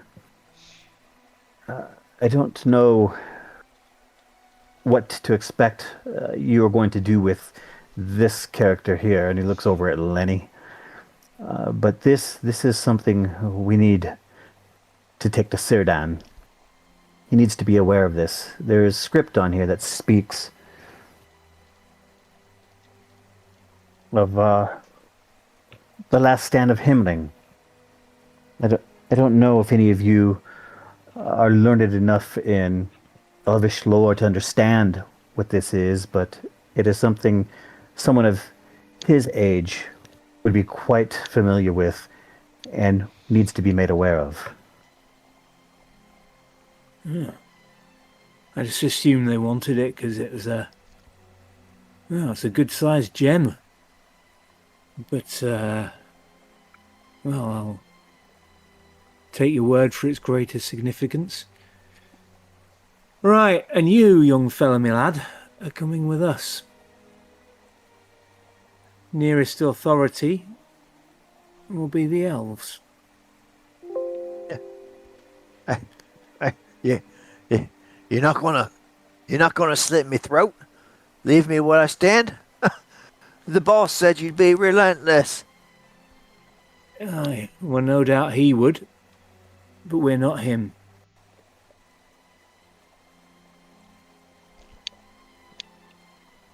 I'll do as you say then, sir. I promise to cause no trouble.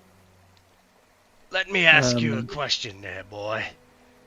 Halmar he's a little bit out of his days. You keep saying your boss. Who's your boss? I don't know him. I think he's from far to the south.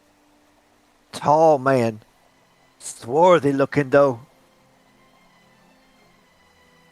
Strange plaits in his beard and all that.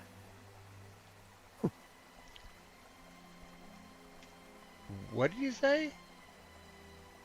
He has plaits in his beard.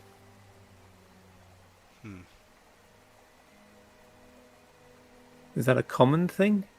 I mean, pretty common amongst dwarves, I would have imagined, but amongst humans? I don't know. Give me an ill-favored lore. Can I use hope? Seeing as I've Sure still can. got inspiration. So let's do lore. And where do I use hope? So how am I going to do this? I've got the hope point bonus die, and then inspired. There we go. Tick that.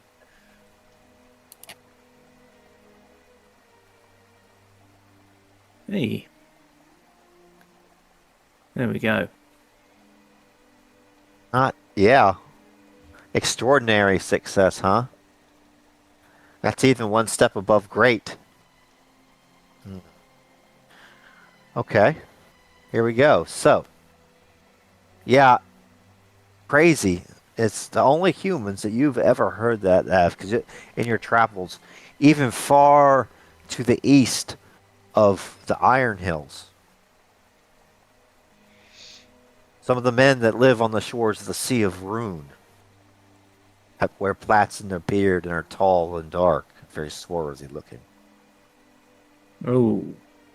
And do I know, like as a player, I know Eastlings are allies of the Shadow. Does Finor have any knowledge of that? I don't think so at this point, no. Right. He'll say, your boss. Is he not from around these parts? Looks a little bit different, a little bit darker skin than you and your kin. Yeah, that's right. He's a hard fellow.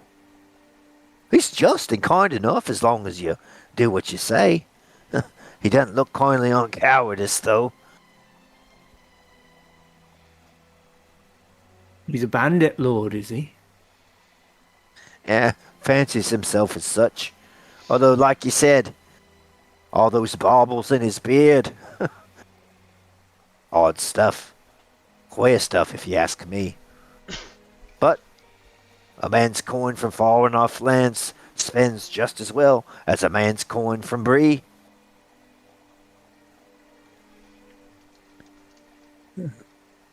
And so Finor's gonna take all his weapons, etc. And he'll say, Eldrin, could you do me a favor and tie this man's hands? Put a rope on him so we can pull him with us. I just wish to say a couple of words to my friends, if that's okay. And then as he sort of steps between him, between the two, he'll kind of whisper to Eldrin, Eastling. And then he kind of steps over here to Erendil and Halmar and, kind of gathers them in and sort of says, this man he's working for, he meets the description of men who live a long way to the east of my people's eastern kingdoms. A long, long journey from here. There's something very odd going on here.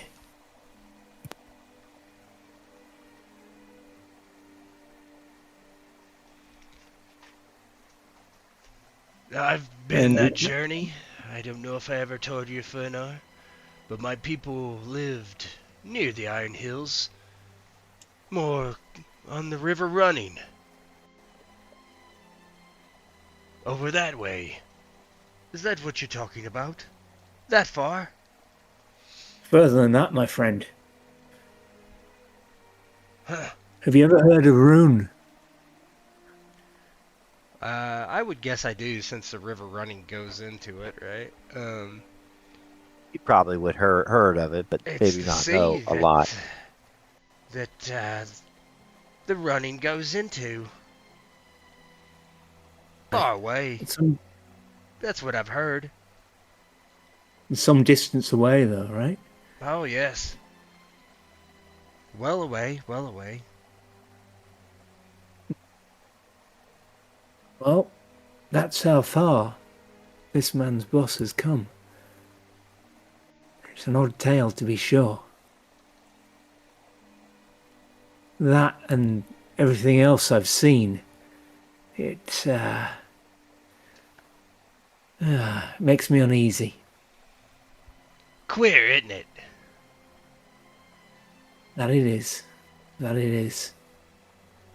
What do you make of it, Arundel? And Will is listening to their conversation. I don't know what to make of this man and those he plans with. I know nothing of the Far East, I'd have to admit. This stone, on the other hand, it speaks of an area not too far from where we are. In any case, I think the shipwright has need to know of all of these happenings. I'm not sure that this is coincidence, but in whatever case it may be, we could benefit from his guidance.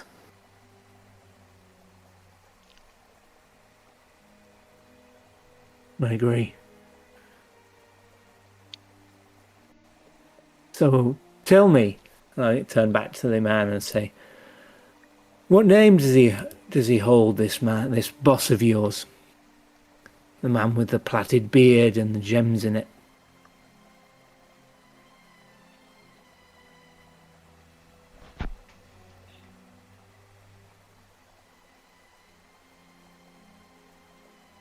But His name? He moves as if his fingers were flying over a keyboard for a name generator.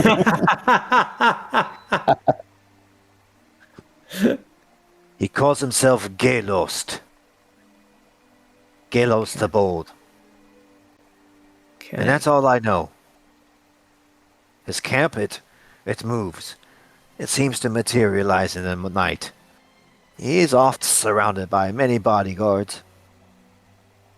I never get too close to him. It's the coin that I want. No, understood. Well, you're coming with us. You're gonna meet some elves, and they're gonna decide what we do with you.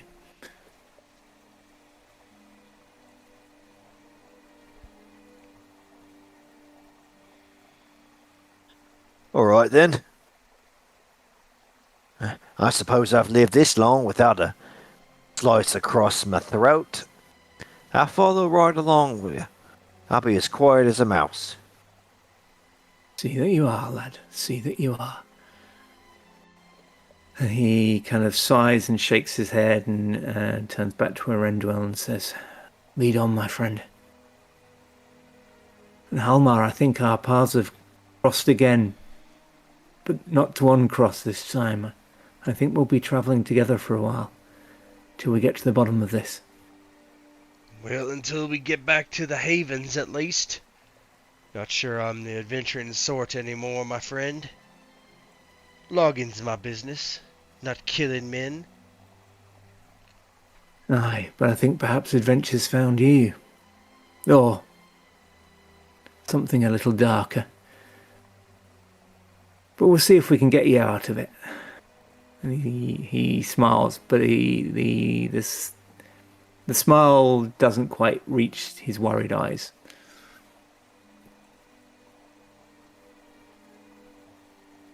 Yeah, Yep. Halmir And then doesn't look too pleased. He looks definitely in some state of shock and maybe fear at what he did.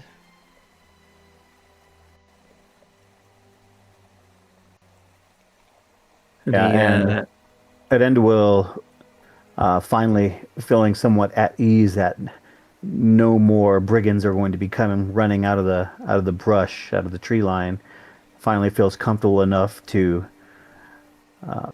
place his arrow back into a quiver that was located at his side and sling his bow back over his shoulder.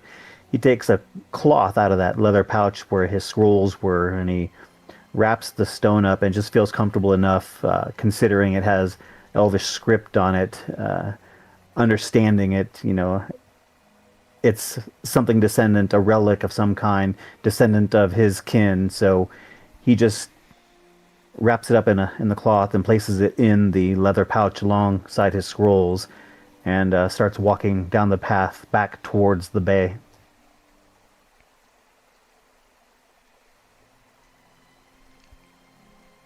And Finner will, if the prisoner is bound, Finner will kind of like say to him, "Off you go, lad. Follow the tall one." And he'll let him wander. He'll let him walk ahead of him, and he'll keep a hand on the rope.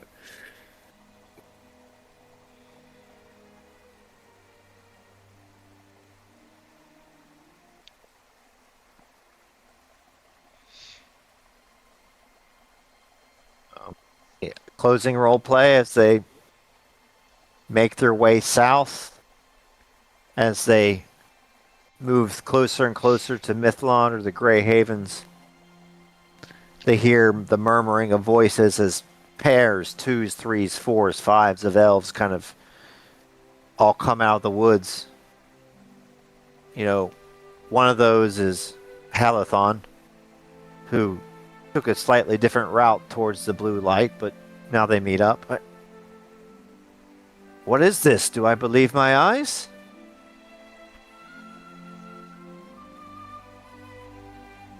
Well, we seem to have found some brigands with an unusual leader, and I think the source of your blue light.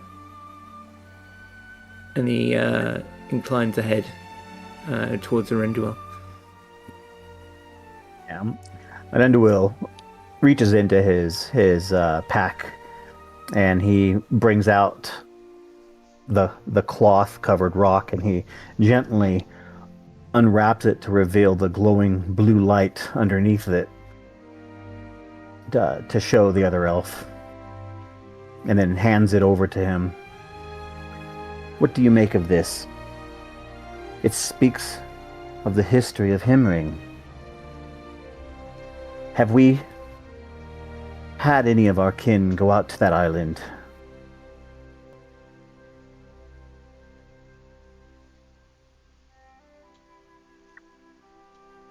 And as you ask that question, we're going to fade to the close unless Halmar has anything else.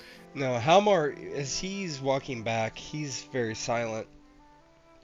He missed all the description of what the elvish script said, and he still thinks that he's somehow thinking about the fire in his town, that's what had happened. That's what he was dreaming of when he grabbed the stone, and it's really kind of that, along with having to kill people, which he has not done